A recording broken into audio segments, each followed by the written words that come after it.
Big Ten championship game in Indianapolis this Saturday night. Prime time placement on CBS, no less. This is Penn State and Oregon. What'd you say, Josh? You meant Ohio State and Oregon. No, I do not.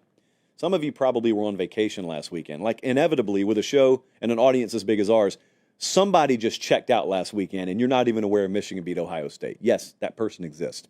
Boy, imagine that person checking back in and saying, James Franklin could win Saturday and have the number one overall seed in the playoffs? Yes, it could happen. Not that it will. It could happen. Oh, Oregon probably about a 10-point favorite here, right? Oregon's favored by 3.5, kids. So if you think this is a lot, there's your free money. This is the first meeting of these teams since the Rose Bowl on New Year's Day 1995. It's been a long time. Really good uniform game. So we all know the James Franklin talking points. We know, and if you don't know, I'm going to tell you, he's 1-13 versus AP top 5 teams. He is also, this could be good news depending on your perspective, he's 32-1 versus teams not named Ohio State and Michigan the last 3 years. Now, you could easily argue Oregon is the caliber of team that those two have been, but that's not what the stat says. The stat does not recognize whether it's Oregon or not. It just says if you're not Michigan, you're not Ohio State, James Franklin does really good against you. That's a nonsense stat. But let me tell you what does matter. The great unknown. So there are some known things in this game, like Penn State has not gotten points versus really good defenses when they faced them. The last 4 games against ranked teams, they've scored 12, 15, 21, and 13. Not a shock, right? The better the team is, the harder they are to score against. So that's known. Penn State, not an electric offense, that's known. However, probably a little bit lesser recognized is Oregon defensively against the best teams they've played. Shocker. They've given up some points as well. They played Boise. Now, this was like 5 years ago by this point. They gave up 34 against Boise, 221 on the ground. Then they played Ohio State. They gave up 31 against the Buckeyes, 326 through the air. So teams have run on them. Well, a team did. A team threw the ball very well on them. Oregon hadn't played the toughest schedule in the world this year. So there are not a lot of very comparable caliber of teams here to draw on. Now, as I say that, knowing our audience like I do, I can hear your feedback already. You're saying, yeah, Boise was a long time ago. You're right. I don't even value it a whole lot either. But that's the last caliber of tailback, next to like Nick Singleton and the way he's playing right now, that they will have faced. Genty had some success against him. The other thing is, you may be thinking, well, Penn State's not those caliber of teams. Penn State is not as good as Ohio State. Like, we don't think Penn State's as good as Ohio State. Okay, but they're in the title game because they've had the consistency and performance enough this year to warrant them being there.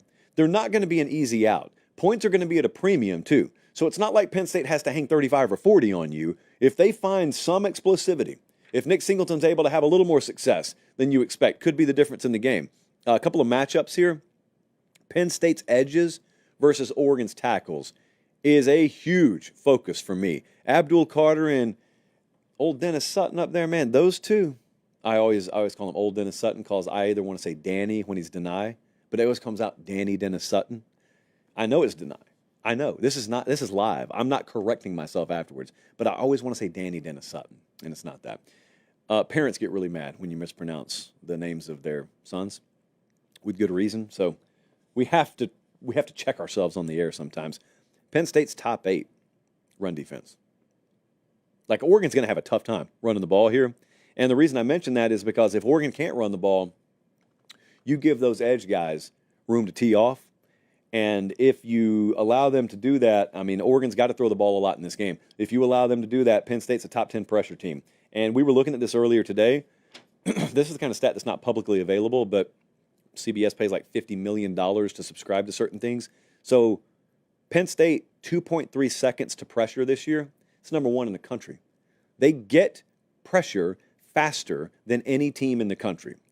If your offensive tackles cannot stand up, and Oregon's got good ones, that's why it's a good-on-good matchup. If they can't stand up, that's trouble. Matchup number 2, this is where you really flex if you're Oregon.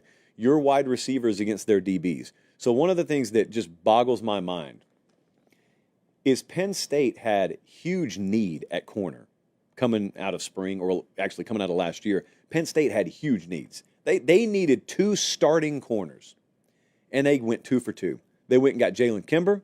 They went and got A.J. Harris, and 2 for 2. They're playing exceptional football. That's so hard to do. That is so hard to do. Well, you better be playing that caliber of football because Tez Johnson, Evan Stewart, not just catching the ball like air yards after catch, I think will be so huge in this game. And it is up to you to tackle. It is up to you to, Penn State right now is playing man at a top 15 rate in the country. So they trust those guys. It's not a lot of zone from Penn State. It's a lot of man. Yards after catch. Oregon's 49th in explosive plays this year. They got to make something happen there. Yards after catch. Penn State, I have mild to moderate concern about at right tackle.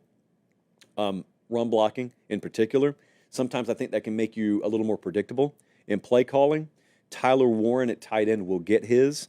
Oregon just can't let him destroy them. I think Nick Singleton is another big key here because he's playing his best ball. Like, he looks healthy. He's been playing his best ball. Oregon's got the pop factor, though. Like, if I think explosives, if I think those game-changing moments, I think of Oregon. And I also think Oregon's built for this moment. Let's take a look, Bradley, at what the model thinks. Oregon is favored by 3.5 at FanDuel. Model is much higher on Oregon. We got Oregon all the way up at -6 in this game. So model solidly leans Oregon to win and cover. It's a big moment for both of them. Neither of these collections of players have been on this particular stage. Now, Oregon went to the Pac-12 title game last year and lost.